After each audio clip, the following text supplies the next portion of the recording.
My name is Bongomusa Kumete. Today I'm going to present my lesson. This is an engineering mathematics class. So we are going to focus on Maths N5. Please allow me, please confirm that you can see my screen and you can hear me clearly. All right. So I'm going to go to my presentation. So I'm going to use a combination of PowerPoint, and then we're going to move to a whiteboard in order to do our calculations. So please feel free to ask any questions as we continue. So today I want us to focus on the applications of differentiation, specifically the Newton's Taylor method. So our previous chapter, on chapter 2, we're doing differentiation techniques. So we did a lot with regards to differentiation, but now the question is, how can we apply differentiation to real life situations? How can we apply differentiation to many different methods? So we know that we have the Newton's Taylor method, which is what we are going to focus on. We can optimize using differentiation. We can calculate related rates, and we can also calculate the rates of change where we deal with motion. Yeah. So as you see, I have a cubic function there, and there are red points that indicate the critical points. So, but I want us to focus on the critical points that are found on the x-axis, which we call roots. So what are the learning outcomes for this lesson? By the end of the lesson, the student should be able to use previous knowledge of differentiation and apply it to Newton's Taylor method for approximation of irrational roots of equations, and find maximum and minimum calculations to solve applied optimization with problems. All right. By now you have done some of the things that are important that we are going to need in this chapter. So we are going to add. Well, we are using the scaffolding method. We are going to add a bit by bit.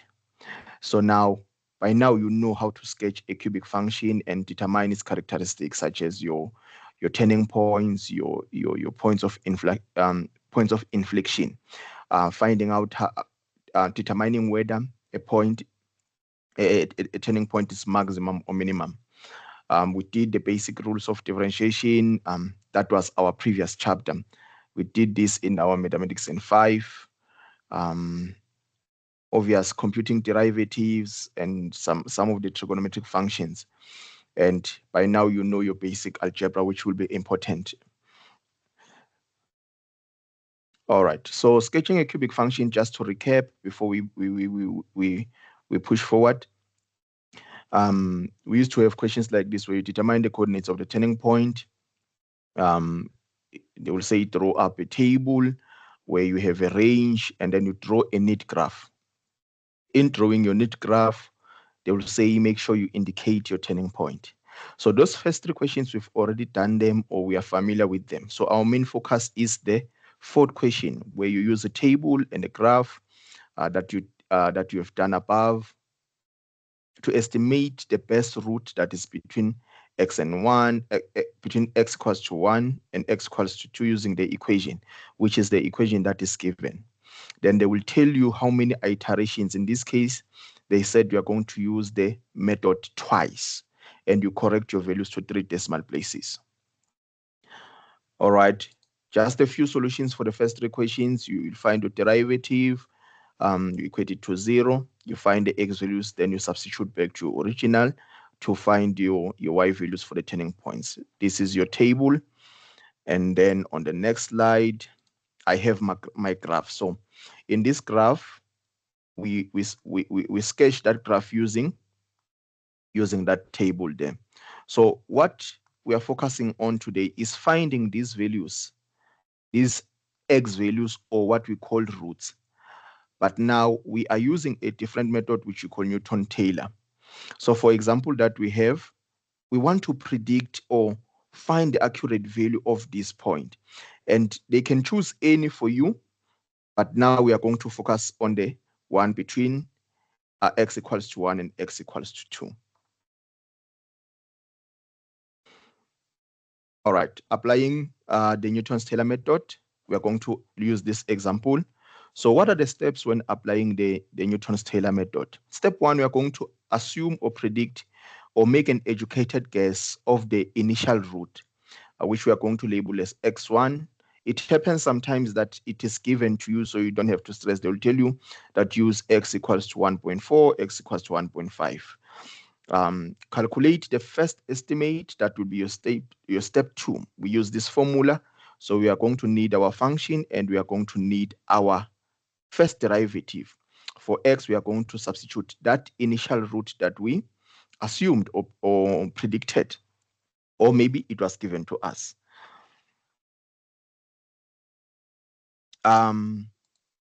Step 3,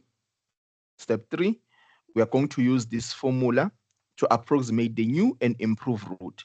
So as we continue applying this Newton-Taylor, our root that we first predicted will become better and more accurate, or more reliable, or close to the exact value. So we are going to use this formula: x2 equals to x1 plus e1. So your initial assumed value plus your estimate will give you the new root, which is better. So you are going to repeat the process as per instruction in the question paper. In this case, they said 2 times, and then if they said 3 times, they're going to do it 3 times. All right, let's go to our whiteboard to do this question, applying all those steps. Let me just confirm that you are still together. If you have any questions, you can ask any questions now. All right. So to clarify more, let us go to our whiteboard and then do the calculation together, applying those steps that we just analyzed. All right, so we know that we are going to assume x1, which will be the assumed value. So they said the value is between x equals to 1 and x equals to 2. So you can assume there are many values between 1 and 2, so 1.3, 1.4, but the perfect value we know is that we can add 1 plus 2 divided by 2 to get a 1,5. So 1,5 or 1.5 is between x equals to 1 and x equals to 2. That's the perfect midpoint. So now we are going to calculate, we are going to substitute our x1, which is 1.5, in our equation. 1.5 to the power 3 minus 3 into 1.5 plus 1 equals 2. We are going to punch our calculator, but we also need the derivative. So our first derivative is going to be 3x squared. Remember, by now we already know how to calculate this. So let's calculate the derivative and substitute our assumed value.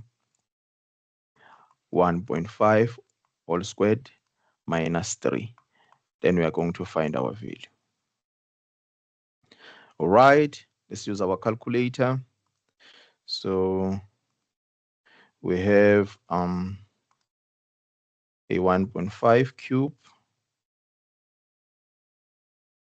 minus 3 into 1.5 plus 1. So we have a minus. We just confirm x cube, it's an x cube minus 3 plus 1. So we have a negative 0,125. And then let's substitute on the second one, which is from our derivative.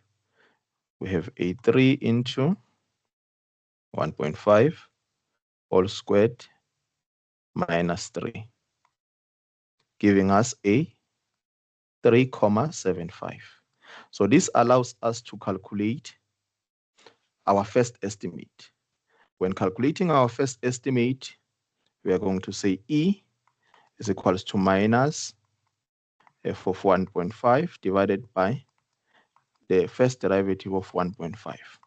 Remember, there's a natural negative there, so we are going to substitute and then take minus into minus 0,125, then divided by a 3,75. Remember, this is E1, 3,75, allowing us to calculate our answer. So we have minus into minus 0,125 divided by a 3.75.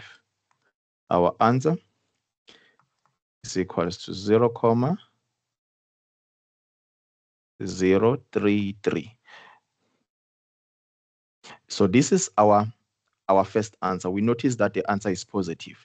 Then to calculate our first or improved root, so we are going to add the initial value plus our first estimate, which means we are going to say 1,5 plus 0,033, giving us a 1,533. So this value is better than the original that we assumed, the 1.5. So we are getting closer to the value that we want.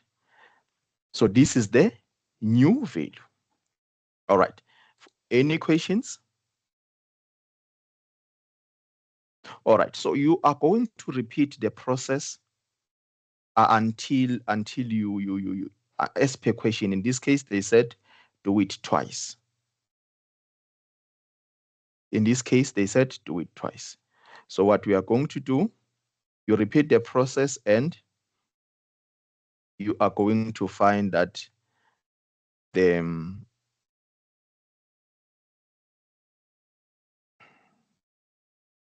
you are going to find that, so we are going to calculate X3. So your X3 will be your E2. We're going to estimate again. It's going to be E2 plus, it's going to be our X2, which is this value, plus our second estimate. And this value will be better. All right. So this is how we apply the Newton's Taylor method. I appreciate your time and I appreciate giving me an ear.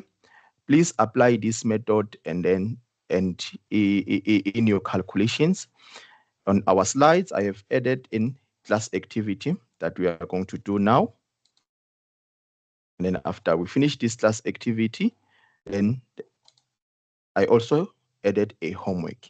So please use this slide for your perusal and then make sure you understand all the questions. So we are going to have extra lessons on this topic to make sure that you guys are comfortable. Thank you so much for your time and take care.